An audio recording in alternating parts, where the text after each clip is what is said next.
Good morning बच्चों। बेटा आज हम सामाजिक विज्ञान में अपनी पहली किताब जो हमने शुरुआत में पढ़ी थी भूगोल वाली किताब, वो किताब पढ़ेंगे। उसमें पाठ चार तक मैंने आपको पढ़ा दिए, पहला दूसरा तीसरा चौथा पाठ जो कृषि था, ठीक है। और इससे पहले के वीडियोज़ में हम पढ़ रहे थे राजनीति विज्ञान वाली किताब, उसमें पाठ 7 हास्याकरण की समझ, ये पूरा हो गया और इसका होमवर्क भी मैंने आपको भेज दिया है।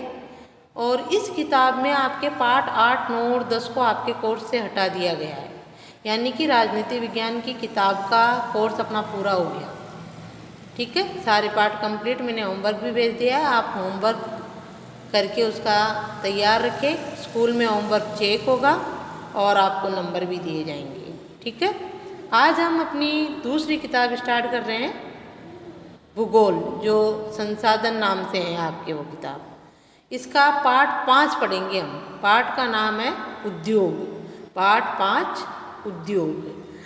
बेटा मैंने आपको भूगोल में बताया था व्यवसाय के जो क्षेत्र होते हैं, 3 क्षेत्र होते हैं, प्राथमिक क्षेत्र, द्वितीयक क्षेत्र और तृतीयक क्षेत्र। तो इससे पहले का पाठ जो अपन ने कृषि पढ़ा था वो प्राथमिक क्षेत्र में आता है, और पाठ 2 जो उद्योग है ये द्वितीय क्षेत्र में आता है, व्यवसाय के दूसरे क्षेत्र में, ठीक है। तो उद्योग देखो आप, प्राथमिक क्षेत्र से जो कच्चा माल होता है वो इसमें आता है, द्वितीय क्षेत्र में आता है यानी उद्योगों में आता है, और उससे जो है नई नई वस्तुओं का निर्माण होता है, ठीक है।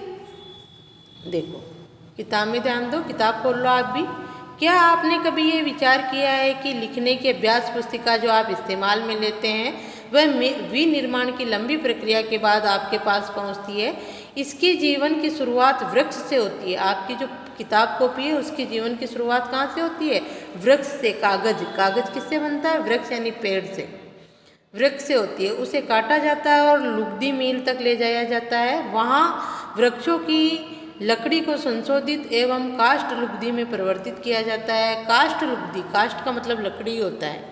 काष्ठ लुगदी को रासायनिक द्रव्य में मिलाया जाता है, अंततः मशीनों के द्वारा कागज के रूप में परिवर्तित किया जाता है। ये कागज प्रेस में जाता है जहाँ रसायनों से निर्मित स्याही का इस्तेमाल पृष्ठों पर रेखाएं छापने में किया जाता है। इसके उपरांत पृष्ठों को अभ्यास पुस्तिका के रूप में बांधकर वह पैक करके बिक्री के लिए बाजार भेज दिया जाता है, अतः यह आपके हाथों में पहुंच जाती है। देखो जो नोटबुक्स यानी अभ्यास पुस्तिकाएँ कॉपियाँ हैं ये कैसे बनती है, इसकी लंबी प्रक्रिया है। पेड़ होता है, पेड़ को काटा जाता है, उसकी लुगदी तैयार की जाती है, लुगदी में से जो है मशीनों में भेजी जाती है, फिर उससे कागज़ बनाया जाता है, फिर प्रेस में जाता है, फिर लाइनें खींची जाती है, फिर उसको बाइंडिंग किया जाता है, कॉपी बनाई जाती है, उसके बाद वो आपके पास आती है, ठीक है। तो कागज़ जो कच्चा माल प्राप्त हुआ वो कहाँ से हुआ? पेड़ से। तो वो प्राथमिक क्षेत्र में है, और जहाँ पर लुगदी तैयार करके कागज़ तैयार किया जा रहा है, विनिर्माण किया जा रहा है उसका, वो किस में होता है? उद्योगों में। देखो द्वितीय क्रियाकलाप, वही द्वितीय क्रियाकलाप क्या है? विनिर्माण उद्योग। और प्राथमिक क्या है? जो पेड़ वनों से प्राप्त उपज, वो प्राथमिक क्षेत्र में आती है। द्वितीय क्रियाकलाप या विनिर्माण बताया ना मैंने, द्वितीय क्षेत्र है ये उद्योग। विनिर्माण में कच्चे माल को लोगों के लिए अधिक मूल्य के उत्पादों के रूप में परिवर्तित किया जाता है। अंडरलाइन कर लो, द्वितीय क्षेत्र जो होता है अपना, उसमें जो है कच्चे माल को लोगों के लिए अधिक मूल्य के उत्पादों के रूप में परिवर्तित किया जाता है। जैसा कि आपने देखा लुगदी कागज के रूप में और कागज अभ्यास पुस्तिका के रूप में, ये विनिर्माण प्रक्रिया के 2 चरणों को प्रदर्शित करता है। विनिर्माण प्रक्रिया के क्या है? 2 चरण है कि कागज की पहले लुगदी बनाई गई, और पेड़ों को काटकर उसकी लुगदी बनाई गई, और फिर उस लुगदी से कागज बनाया गया। और 2 चरण भी हो गए, पहले प्राथमिक क्षेत्र आया, क्षेत्रविद हो गए, प्राथमिक क्षेत्र जहाँ से लकड़ी कागज प्राप्त की गई, और दूसरा उद्योग जहाँ पर उसका कागज बनाया गया। ये 2 चरणों को प्रदर्शित करता है कि पहला तो वन उत्पाद प्राथमिक क्षेत्र के, फिर उद्योग। उद्योग का संबंध आर्थिक गतिविधि से है जो कि वस्तुओं के उत्पादन, खनिजों के निष्कर्षण अथवा सेवाओं की व्यवस्था से संबंधित है। उद्योग का संबंध किससे है? आर्थिक गतिविधि से। उद्योगों में आर्थिक गतिविधियां होती है, कच्चा माल खरीदना, वस्तुएं तैयार करना, मजदूर लगाना, उसको बाजार तक भेजना, ये सब आर्थिक गतिविधि है जो कि वस्तुओं के उत्पादन, खनिजों के निष्कर्षण तथा सेवाओं की व्यवस्था से संबंधित है। इस प्रकार लोहा और इस्पात उद्योग वस्तुओं के उत्पादन से संबंधित है। लोहा इस्पात उद्योग भी है, वो कागज उद्योग की बात थी। जैसे खनिजों से लोहा प्राप्त होता है, फिर लोहा जो है वो तो प्राथमिक क्षेत्र हो गया। खनिज कौन से क्षेत्र है? प्राथमिक क्षेत्र है, प्राथमिक क्रियाकलाप है, जहाँ से खनिजों से लोहा प्राप्त किया, लोहा अयस्क प्राप्त किया जाएगा, फिर उनको उद्योगों में लाया जाएगा और उससे जो है लोहा प्राप्त करके उसमें मैग्नीज मिला के इस्पात तैयार किया जाएगा, फिर उनसे वस्तुएं बनाई जाएगी। ये द्वितीय क्षेत्र है और ये सारा काम कहाँ होता है? उद्योग में वस्तुओं का उत्पादन होता है। वस्तुओं के उत्पादन से संबंधित है द्वितीय क्षेत्र। कोयला खनन उद्योग कोयले को धरती से निकालने से संबंधित है तथा पर्यटन सेवा देने से संबंधित है। ये कोयला खनन उद्योग कोयले को धरती से निकालने से संबंधित है और पर्यटन क्या है? पर्यटन सेवा देने से संबंधित है। ये तृतीय क्षेत्र आ जाता है व्यवसाय का। पर्यटन कौन सा क्षेत्र आ जाता है? तृतीय क्षेत्र। जैसे कृषि, खनिज ये प्राथमिक क्षेत्र में आते हैं और विनिर्माण गतिविधियां जो है उद्योगों में होती है वो द्वितीय क्षेत्र में आते हैं और पर्यटन सेवा ये सेवा क्षेत्र में आता है। पर्यटन यानी परिवहन वगैरह जो है, जैसे उद्योग में माल निर्मित हुआ तो उसको परिवहन द्वारा बाजार तक पहुंचाया जाएगा, बाजार भी तृतीय क्षेत्र में आता है। तो इस तरह से जो है ये 3 क्षेत्र होते हैं। ठीक है, अब देखो आप ये देखो, ये आपके ये पेड़ है, पेड़ से जो है किस प्रकार से ये आपकी कॉपी बन गई ये बताया जा रहा है। अब अगला टॉपिक रहेगा अपना उद्योगों का वर्गीकरण। उद्योगों का वर्गीकरण यह आपके पहले भी आपने पढ़ा होगा। उद्योगों का वर्गीकरण कच्चा माल, आकार और स्वामित्व के आधार पर किया जाता है। ये इम्पोर्टेंट टॉपिक है बेटा, स्टार बना लो, यह आपको करना है कॉपी में। उद्योगों का वर्गीकरण किस किस आधार पर किया जाता है? कच्चे माल के आधार पर, आकार के आधार पर और स्वामित्व के आधार पर। जैसे कच्चे माल के आधार पर जैसे सूती वस्त्र उद्योग है, कपास कच्चा माल जाता है वहाँ पर, तो वो कच्चे माल के आधार पर है कि ये इस उद्योग को जो है कच्चा माल कहाँ से प्राप्त होता है? कृषि से प्राप्त होता है या खनिज से प्राप्त होता है या समुद्र से प्राप्त होता है या वन से प्राप्त होता है। जैसे कागज उद्योग का उदाहरण हमने पढ़ा था, तो कागज उद्योग को कच्चा माल कहाँ से प्राप्त हुआ? वन से। ठीक है, तो कच्चे माल पर आधारित उद्योग। फिर आकार पर आधारित उद्योग। आकार यानी जिस उद्योग में जो है कम व्यक्ति काम करते हैं, कम खर्चा पूंजी लगानी पड़ती है, कम मशीनें होती है। किसी उद्योग में बहुत ज़्यादा आदमी काम करते हैं, बहुत बड़ी बड़ी मशीनें होती है, तो वो आकार के आधार पर। और स्वामित्व के आधार पर तीसरा वर्गीकरण है उद्योग का, स्वामित्व के आधार पर कि वो किसी निजी व्यक्ति का है या सरकारी है या संयुक्त है। संयुक्त उद्योग भी होते हैं जिसमें सरकार का भी कुछ भाग होता है, निजी व्यक्ति का भी होता है। यानी स्वामित्व यानी अधिकार उस पर किसका है, इस आधार पर। ठीक है, तो उद्योगों का वर्गीकरण 3 आधार पर, कच्चे माल के आधार पर, आकार के आधार पर और स्वामित्व के आधार पर किया गया है। अब वर्णन, इसका वर्णन देखो। पहले कच्चे माल के आधार पर, कच्चे माल के उपयोग के आधार पर उद्योग कृषि आधारित कितने प्रकार के होते हैं? कच्चे माल पर आधारित उद्योग, पहला कृषि आधारित, खनिज आधारित, समुद्र आधारित और वन आधारित हो सकते हैं। यानी उद्योग होते हैं जिनको कच्चा माल कृषि से मिलता है, कुछ उद्योगों को खनिजों से मिलता है, किसको समुद्र से और कईयों को वनों से। जैसे सूती वस्त्र उद्योग है तो उसको कच्चा माल कृषि से मिलेगा, लोहा इस्पात उद्योग है तो उसको खनिज से मिलेगा। जैसे मोतियों का, हीरे मोतियों का अगर कोई उद्योग है तो उसको समुद्र से मिलेगा। कागज उद्योग है तो उसको वन से मिलेगा। इस तरह से कच्चे माल पर आधारित उद्योग। आगे देखो, अगला है जैसे अब कच्चे माल पर आधारित उद्योग में कृषि आधारित उद्योग। कच्चे माल के रूप में वनस्पति और जंतु आधारित उत्पादों का उपयोग करते हैं। खाद्य संसाधन, वनस्पति तेल, सूती वस्त्र, डेयरी उत्पाद और चर्म उद्योग कृषि आधारित उद्योगों के उदाहरण हैं। अंडरलाइन कर लो। कृषि आधारित उद्योग कौन कौन से हैं? ये प्रश्न भी पूछा जा सकता है। कृषि पर आधारित उद्योग कौन कौन से? खाद्य संसाधन, जैसे दाल उद्योग है, ये जितने भी उद्योग है ना जहाँ पर जो है खाद्य वस्तुएं बनाई जाती है, बिस्किट वगैरह बनाए जाते हैं, वो उद्योग। वनस्पति तेल का उद्योग है, सूती वस्त्र उद्योग है, चर्म उद्योग है, चमड़ा कच्चा माल पशुओं से प्राप्त होता है, फिर उसको उद्योगों में ले जाकर उसके पर्स वगैरह बैग वगैरह बनाए जाते हैं। ये सब जो है कृषि आधारित उद्योग है। प्रश्न होगा कृषि आधारित उद्योगों के नाम लिखिए, तो आप क्या लिखोगे? खाद्य संसाधन, वनस्पति तेल, सूती वस्त्र, डेयरी उत्पाद तथा चर्म उद्योग कृषि आधारित उद्योगों के उदाहरण हैं। इस तरह से आपको किसी पर भी आधारित उद्योगों के नाम पूछे जा सकते हैं। अगला है खनिज आधारित उद्योग। प्राथमिक उद्योग है जो खनिज अयस्कों का उपयोग कच्चे माल के रूप में करते हैं। खनिज अयस्क खानों से निकलने वाली वस्तुओं का उपयोग यहाँ कच्चे माल के रूप में होता है। कृषि आधारित उद्योग में कृषि से प्राप्त कृषि और पशुओं से प्राप्त कच्चे माल का उपयोग किया जाता है। ठीक है, तो खनिज आधारित उद्योग प्राथमिक उद्योग है जो खनिज अयस्कों का उपयोग कच्चे माल के रूप में करते हैं। इन उद्योगों के उत्पाद अन्य उद्योगों का पोषण करते हैं। इन उद्योगों के जो उत्पाद है वो अन्य उद्योगों का पोषण करते हैं। जैसे खनिज आधारित उद्योग में लोहा इस्पात उद्योग है, तो उससे बड़ी बड़ी मशीनें बनाई जाती है और मशीनों से दूसरे उद्योग जो है विकसित होते हैं। भाई अन्य उद्योगों में अगर ये खनिज आधारित उद्योग नहीं हो लोहा या केरे से, तो दूसरे उद्योग भी पोषित नहीं हो पाते। यानी मशीनें कहाँ से आएगी फिर उसमें? अगर खनिज आधारित उद्योग से जो है मशीनों का निर्माण नहीं होगा, तो बड़ी बड़ी मशीनें, बड़े बड़े यंत्र खनिज आधारित उद्योग से ही बनते हैं। ठीक है, तो इन उद्योगों से के उत्पाद से, यानी इन उद्योगों में बनने वाले मशीनें, कल पुर्जे और औजारों से अन्य उद्योगों का पोषण होता है। अयस्क से निर्मित लोहा खनिज आधारित उद्योग का उत्पाद है।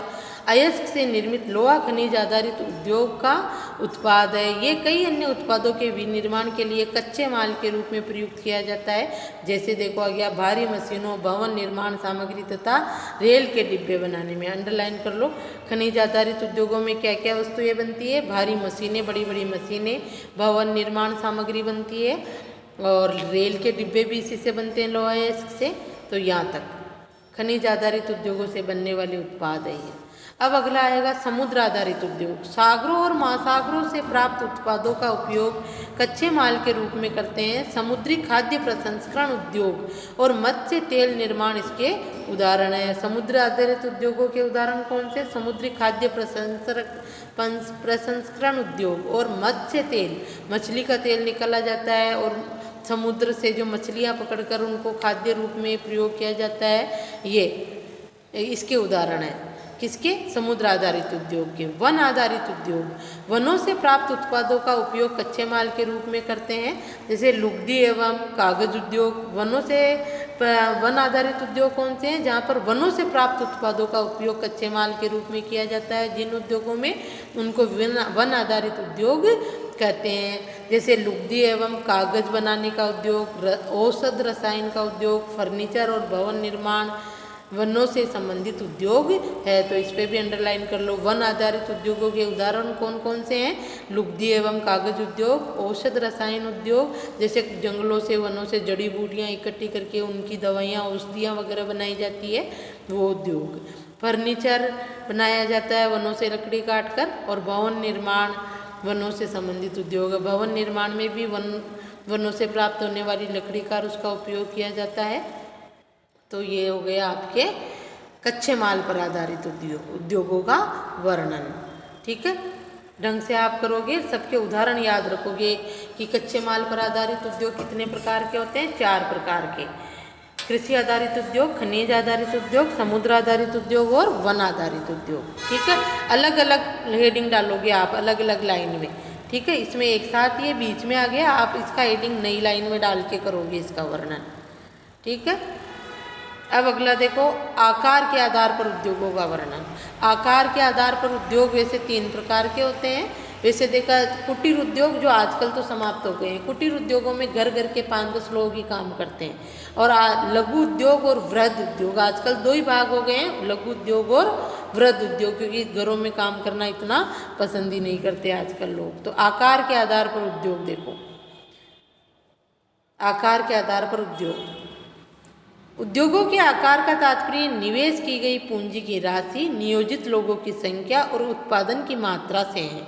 किस उद्योग को हम बड़ा उद्योग कहेंगे और किसको छोटा उद्योग कहेंगे, वो आज निर्भर करेगा पूंजी की राशि की। उस उद्योग को स्थापित करने में कितनी पूंजी लगाई गई है। ज़्यादा पूंजी लगाई गई है करोड़ों रुपए तो उद्योग वृहद उद्योग होगा, कम पूंजी लगाई गई तो लघु उद्योग होगा।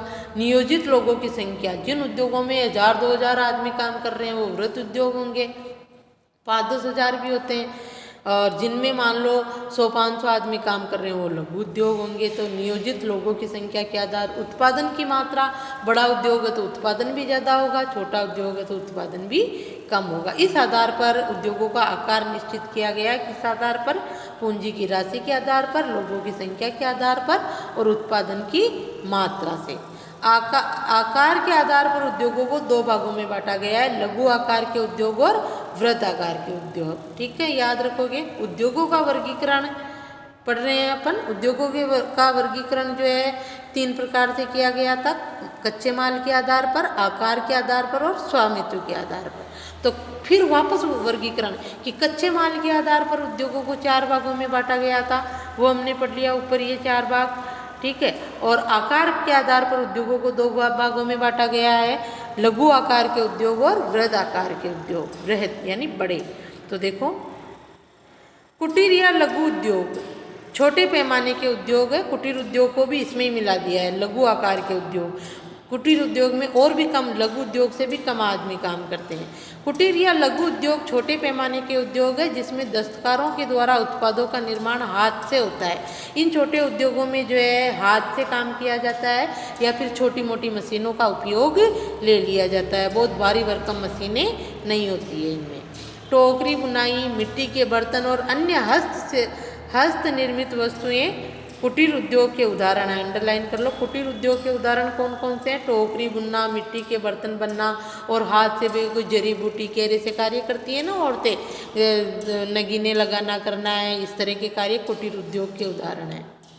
बड़े पैमाने के उद्योग जो बड़ी मात्रा में वस्तुओं का उत्पादन करते हैं, उनकी तुलना में छोटे पैमाने के उद्योग कम पूंजी एवं प्रौद्योगिकी का उपयोग करते हैं। जो बड़े उद्योग होते हैं वो बड़ी मात्रा में तो वस्तुएं उत्पादित करेंगे, और छोटे उद्योगों के जो है छोटे कम मात्रा में वस्तुओं का उत्पादन करेंगे। तो छोटे उद्योगों में पूंजी और प्रौद्योगिकी का मतलब वही मशीनें वगैरह जो है कम होगी, छोटी मशीनें होगी। बड़े उद्योगों में पूंजी भी ज़्यादा लगेगी और मशीनें भी नई नई तकनीकी की और बड़ी बड़ी होगी। तो उत्तर आपसे अंतर भी पूछा जा सकता है, लघु उद्योग, लघु आकार के उद्योग और वृहद आकार के उद्योग में अंतर, तो भी आप यहीं से करोगे।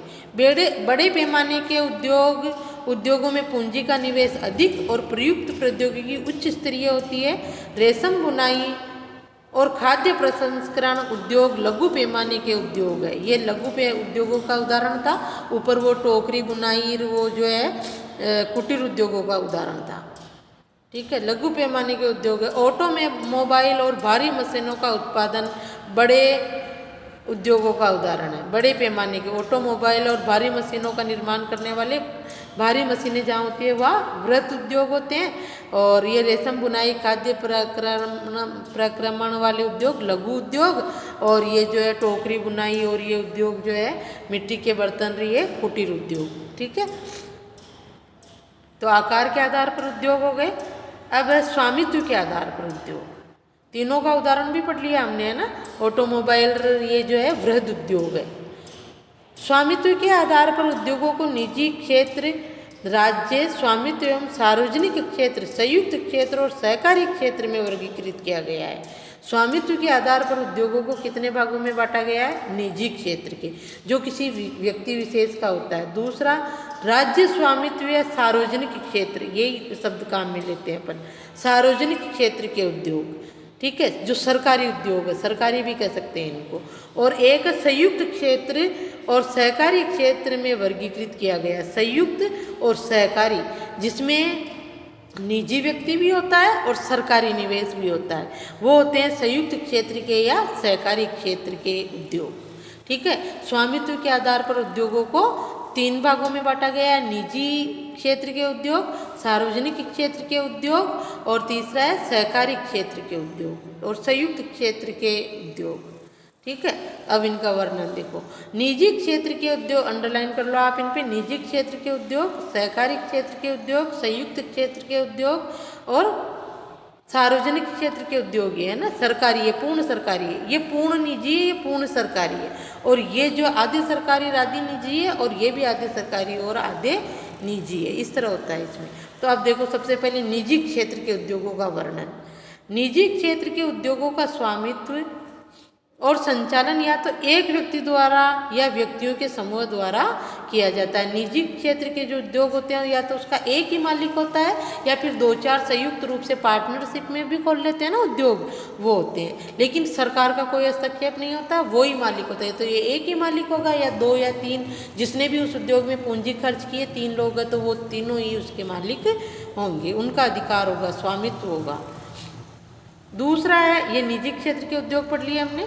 दूसरा है सार्वजनिक क्षेत्र के उद्योग। सार्वजनिक क्षेत्र के उद्योगों का स्वामित्व और संचालन सरकार द्वारा होता है, यानी ये सरकारी होते हैं। जैसे हिंदुस्तान एरोनॉटिक्स लिमिटेड और स्टील अथॉरिटी ऑफ इंडिया, ये जो है सार्वजनिक क्षेत्र के उद्योगों का उदाहरण है। ठीक है। निजी क्षेत्र के उद्योगों में आप कुछ भी उदाहरण दे सकते हो, तो कोई सा भी हो सकता है। अगला है संयुक्त क्षेत्र के उद्योग। संयुक्त क्षेत्र के उद्योग में देखो, तीसरा है ये, है ना, ये इन पे भी अंडरलाइन कर लो, सरकारी उद्योग है ये, सार्वजनिक क्षेत्र के उद्योग। अगला तीसरा प्रकार है स्वामित्व के आधार पर, तीसरा प्रकार संयुक्त क्षेत्र के उद्योग, 3 नंबर डाल लो यहाँ। स्वामित्व और संचालन राज्यों और व्यक्तियों अथवा व्यक्तियों के समूह द्वारा होता है।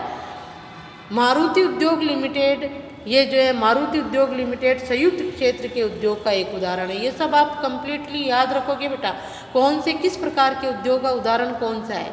मारुति उद्योग जो है किस प्रकार का है, संयुक्त क्षेत्र के उद्योग का उदाहरण है, जिसमें जो है स्वामित्व संचालन राज्य द्वारा और व्यक्तियों के समूह द्वारा होता है। उसको कहते हैं संयुक्त क्षेत्र का, कि राज्य का, सरकार का भी पैसा लगा हुआ होता है, किसी एक व्यक्ति का भी और व्यक्तियों के समूह का भी हो सकता है। वो संयुक्त मिलकर हो गए ना सभी, इसलिए उसको संयुक्त क्षेत्र का है। और संयुक्त क्षेत्र के उदाहरण कौन सा है, मारुति उद्योग लिमिटेड। ये उद्योग जो है मारुति उद्योग लिमिटेड संयुक्त क्षेत्र के उद्योग का उदाहरण है।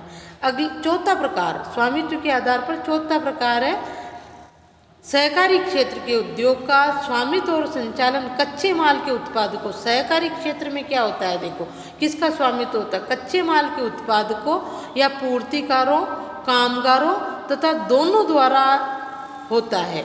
सहकारी क्षेत्र में के उद्योग में जो स्वामित्व होता है वो कच्चे माल भेजने वाले या जो कच्चे माल की पूर्ति करते हैं उनके शेयर भी होते हैं, वहाँ काम करने वाले जो मजदूर होते हैं उनके शेयर भी होते हैं, उनका भी पैसा उसमें लगा हुआ होता है। उनको कहते हैं सहकारी क्षेत्र के उद्योग। आनंद मिल्क यूनियन लिमिटेड तथा सुधा डेयरी जो है सहकारी क्षेत्र के उद्योग का उदाहरण है। उदाहरण आप सबके याद रखोगे, ठीक है। आनंद मिल्क यूनियन लिमिटेड और सुधा डेयरी सहकारी उपक्रम के उत्तम उदाहरण है। आ गया समझ में उद्योगों का वर्गीकरण।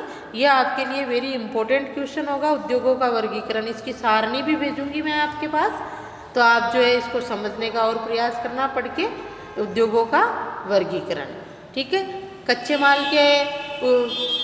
माल के आधार पर उपयोग कितने प्रकार के हैं, 4 प्रकार के। आकार के आधार पर 2 प्रकार के हैं, और कुटीर उद्योग को अलग करें तो 3 प्रकार के भी हो सकते हैं, लेकिन आप एक साथ ही करना है। और स्वामित्व के आधार पर 4 प्रकार के। इसके आधार पर 4 प्रकार के हैं, कृषि आधारित, खनिज आधारित, समुद्र आधारित और वन आधारित। ठीक है। और इसके आधार पर 2 प्रकार के हैं, लघु उद्योग और वृहत उद्योग। स्वामित्व के आधार पर भी 4 प्रकार के हैं, निजी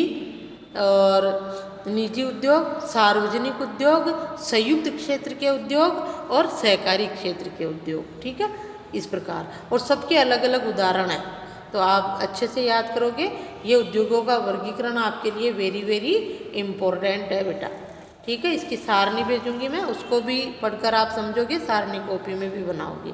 आज आप वीडियो देखकर और किताब में पढ़कर समझने का प्रयास करें।